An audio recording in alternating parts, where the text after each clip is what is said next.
Hi friends, this is Joe. This is episode number 165 of the Decahedron RPG podcast. And another outside episode for now. It's 27 degrees out, which is -3 Celsius. Always get caught between Celsius and centigrade. Today I'm on the banks of the historic Erie Canal. In case you ever wondered what the Erie Canal looked like in winter, there you go. It looks like it's covered with ice and snow. Anyway, today's episode is going to be about Tunnels and Trolls. You know, our second mega monthly RPG review is coming up in a couple weeks, and it's going to be about Tunnels and Trolls. And reviews are good, reviews are great, but I thought, wouldn't it be neat, maybe more useful, to see a little bit of the game in action before the review. So when we get to the reviews, some of the stuff will be fresh in your brain. So this week I'm going to make a character, and then next week I'm going to run a combat with that character. Now, I know you're saying, hey Joe, didn't you already have an episode or two about making characters, Tunnels and Trolls? Yep, there was one with James making one, there was one with Jason making one, and there was one with Daniel from Bandits Keep making one. Oh, by the way, Jason is from the Nerds RPG Variety Cast. So why another one? What's different about that one? Well, those were made with my house rules. And that's not fair to say, this is the game, and then show you with my house rules. So today I'm going to show you rules as written, how to make a Tunnels and Trolls character. And then that brings in a question, which version? Because just like D&D, where there have been, 8 versions? There have been 8 versions of Tunnels and Trolls. And before you, I know there's people out there right now typing in comments, there's only 5 editions of Dungeons and Dragons. You know, the current edition is 5e. No, that's weird counting. Yeah, when D&D 3e came out, that was the 3rd edition of Advanced Dungeons & Dragons. They just dropped the word advanced. So Dungeons & Dragons before that had the original set. It had like a 1.5 when you added in Greyhawk and Blackmore and all those books. It had 2.0-ish, which would have been the Holmes edition. And then there was the BX edition, and then Menser, and then if you kind of count the 2 after that as 2 editions or 1 edition, whatever. There's been a bunch of editions of Dungeons & Dragons, and there's been a bunch of editions of Tunnels and Trolls. So the current edition, as I record this, supposedly there's one in the works, but the current edition is 8th edition. But I think when most people think of Tunnels and Trolls, they're thinking the 5th edition. That edition was in print for like 20 years. Although 7th edition has been in print that long too. But that was the heyday of Tunnels and Trolls, was 5th edition. And I think when most people who know Tunnels and Trolls think about it, that's the edition they're thinking about. And so that's the one where I'm going to make the character. So I'm going to I'm going to head home and get inside where it's warm. And we're going to go ahead and make that character. So, yeah, see you in just a minute. Hi friends, back inside now. It's all nice and cozy and warm in here. I'm sitting down, which is unusual. Normally I podcast standing up, but there you go. I said we were going to make a Tunnels and Trolls 5th edition character. So the first thing we need is a Tunnels and Trolls 5th edition book. Right here I have the Corgi edition. This is what they had in the UK.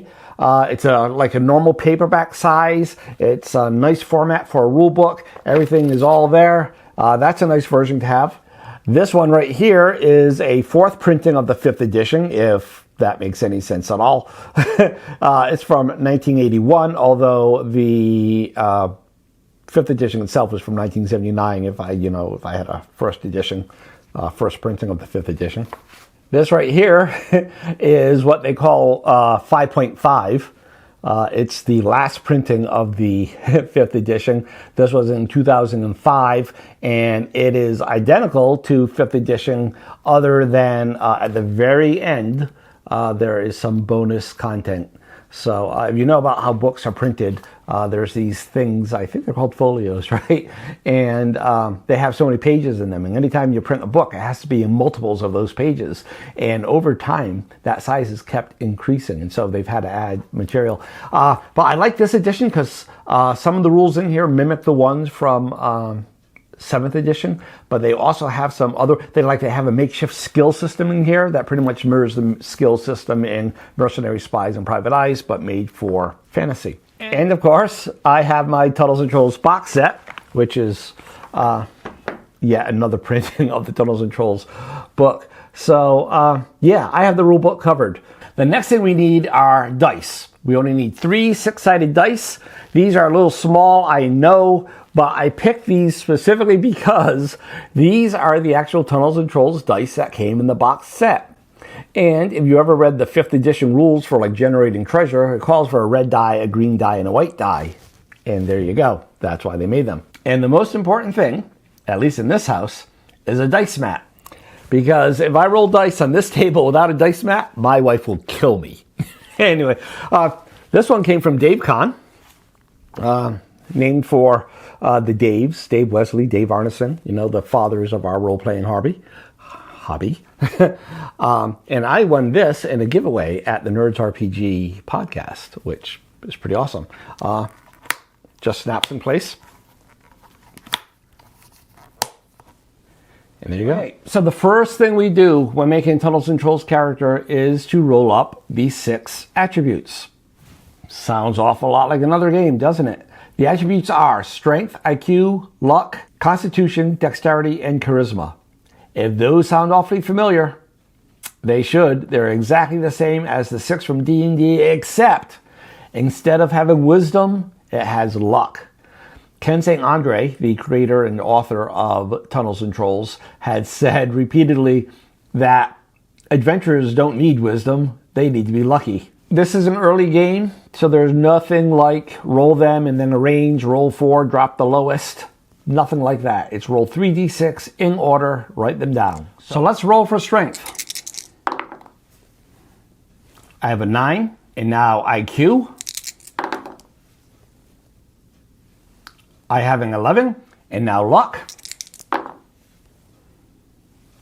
I have a 12. Now we're going to roll for Constitution. I have a 12 again. Second to last is Dex.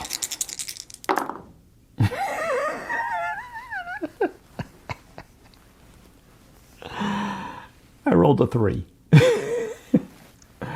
Now, interestingly enough, in 7th edition, when you roll a triple, you get to keep the dice and roll again.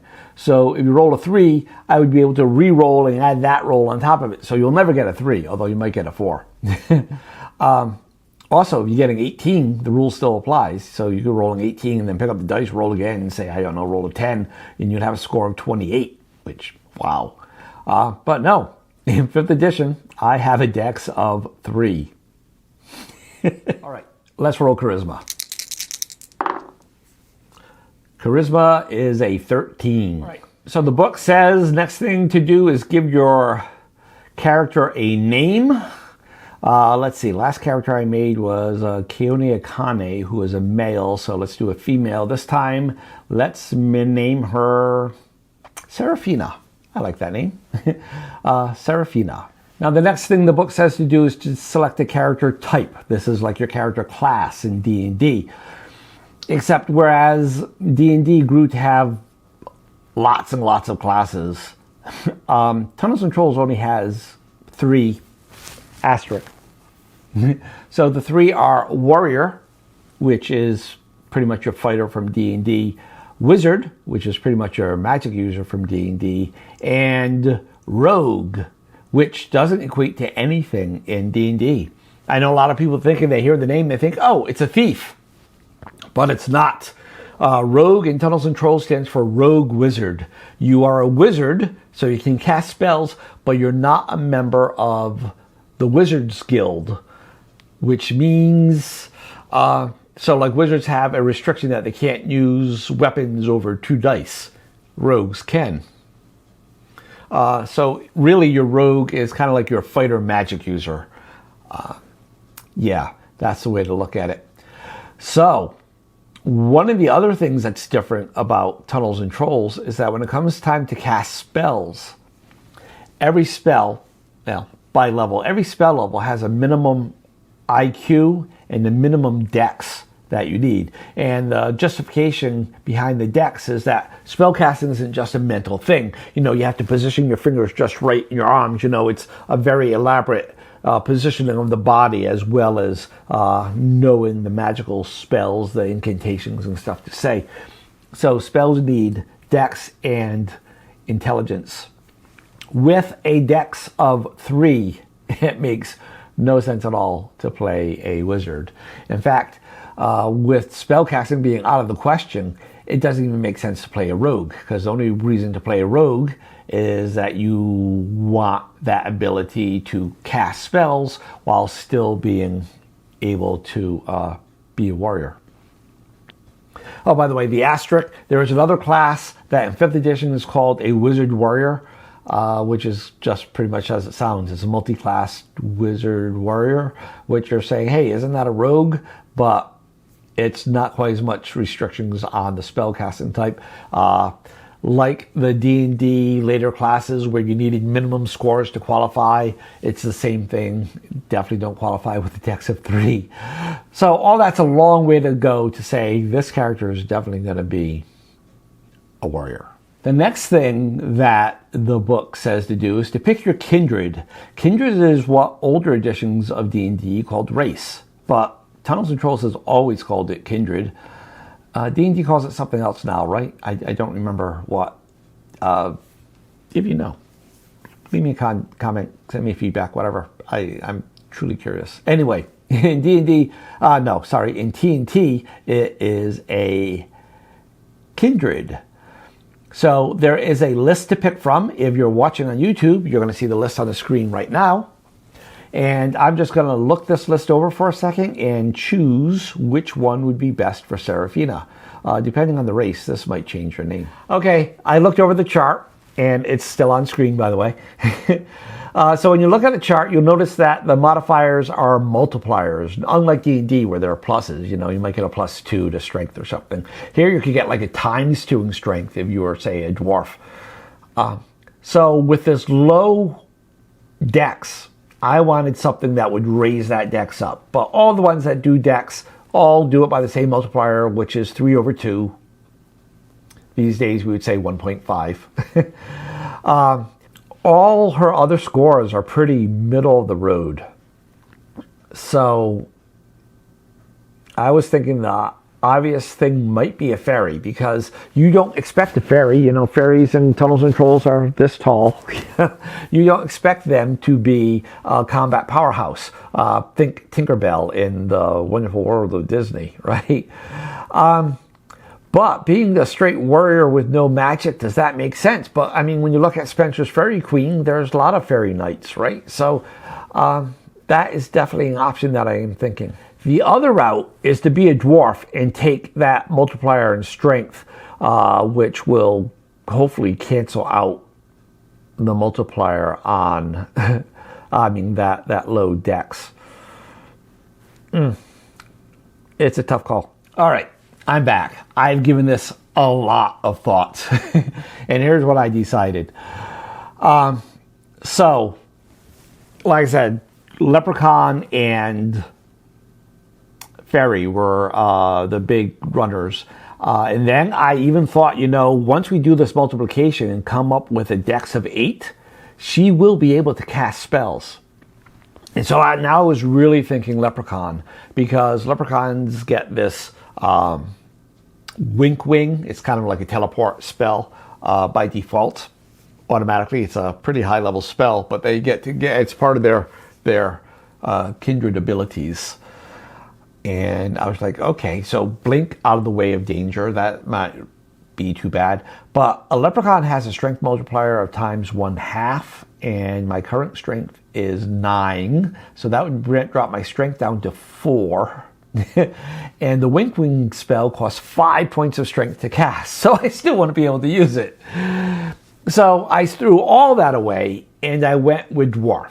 And like I was saying, I'm thinking that the modifiers will kind of cancel each other out. So I'm not going to get any modifier for dex, but I'm going to get a ×2 for strength. So that's going to bring my strength up to 18.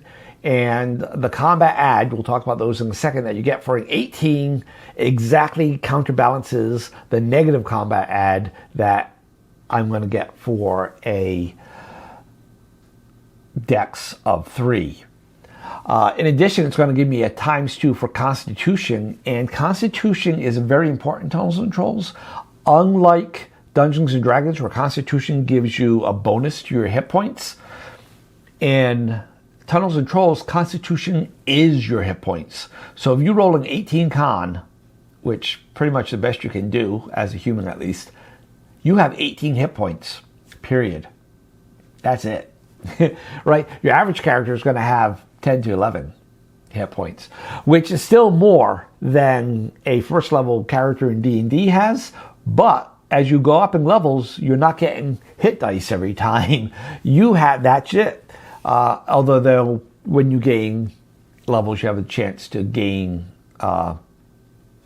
attributes. But this is a short-term character. We're not going to live that long. So it's a dwarf. In my world, there are no dwarven females, so I'm going to change it back to male, and I'm going to change the name to Clayfoot. I don't know why. Just am. Clayfoot. So let me do those modifications. So that changed. I'm going to have to look here. That changed my strength to an 18, my constitution to a 24, and my charisma to a 9. I still have a dex of 3. Okay, so the next thing we're going to do is calculate Clayfoot's combat adds. So you know, like in D&D, you might get a +2 to hit or a +1 to damage. In T&T, it's all the same thing. It's combat. It's a combat add. You don't roll to hit. You only roll damage. We'll talk about that next week. So the combat adds are pretty simple. First of all, you only get them for ability scores of strength, dex, and luck. And if your score is between 9 to 12, you don't get anything. If your score is above 12, you get 1 point for every, one add for every point above 12. So 13 is +1, 14 is +2, etc., etc. Same thing if it's lower than 9. So 8 is -1, 7 is -2, etc., etc., etc. So his combat adds are a +6 for his strength, a -6 for his dex, and his luck being 12 just cancels out entirely. There is no change there at all. So combat adds are 0.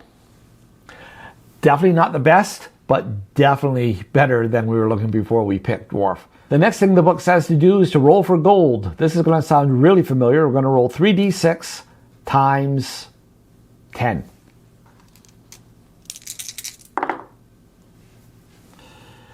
The dice hate me today. I rolled 8. So that's 80 gold pieces. Right. So the first thing I looked at was weapons. Now, every weapon has a minimum required strength and a minimum required dex. If you don't have the strength, you can still use the weapon, but you get fatigued, and there's rules for that. If you don't have the dex, you can't use the weapon. So with the dex of 3, the choice of weapons was really small. The best options were either a warhammer or a heavy mace. And I was like, yes, both of these are perfect. I could see a dwarf using these. These are very dwarven weapons. But they cost more money than he has. So the only option, there might have been options in the thrown weapons category, but I told you how combat works. You add your strength and, strength, luck, and dex. but dex counts twice, which if he has a good dex is great. But when your dex modifier is -6, that's not good at all. So I didn't even look there. And the only weapon that is usable by Clayfoot at his current level of gold, if he goes on an adventure and makes more, he'll be okay. But until then, he has to use the short sword, which does 3 dice of damage. Next thing I'm going to do is armor. There's 2 ways to do armor in Tunnels and Trolls. One is just to buy a complete set. You pay 1 price. It gives you 1 armor value. Life is done. Life is great. The second option is to put together pieces. I'm going to wear this chest piece. I'm going to wear this gauntlet. I'm going to wear that thing. It's a lot more work. I don't think it's worth it. Your mileage may vary. But in any case, because I spent 35 out of my 80 gold on the sword, that only leaves me 45 gold to play with.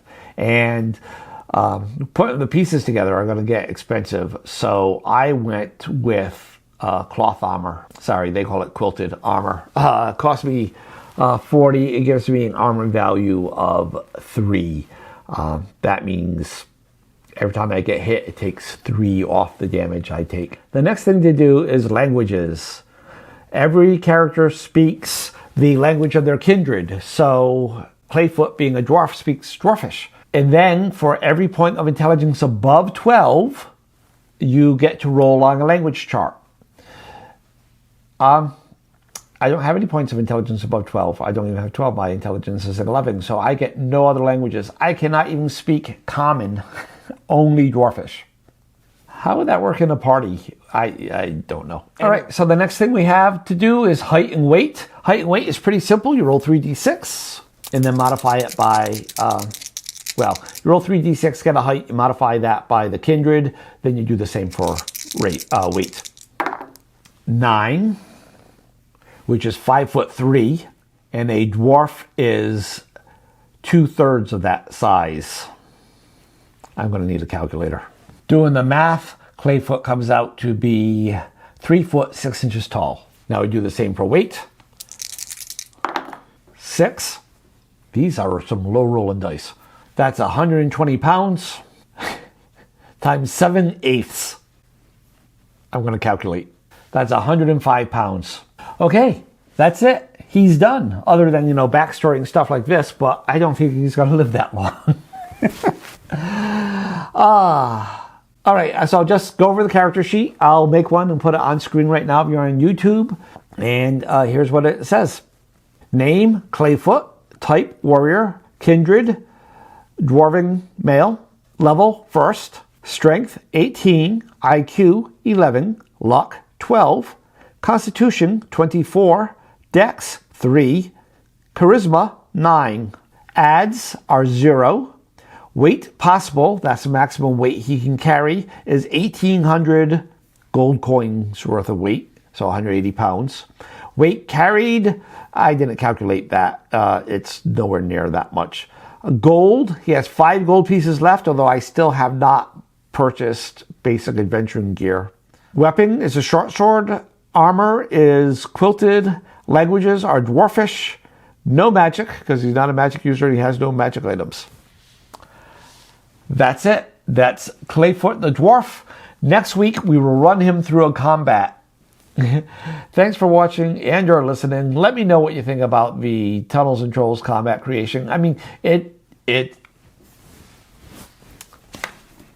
D&D character creation, right? I mean, who are we kidding here? Other than the decisions for weapons is more involved because of the minimum strength and minimum dexterity. The other thing I didn't mention because it didn't apply here is if you want to carry 2 weapons, you can. It's perfectly. You just have to meet the combined requirements. So one has a minimum dex of 7 and the other one has a minimum dex of 6. As long as your dex is 13 or better, you can use them both, as long as it's not like two-handed weapons or something.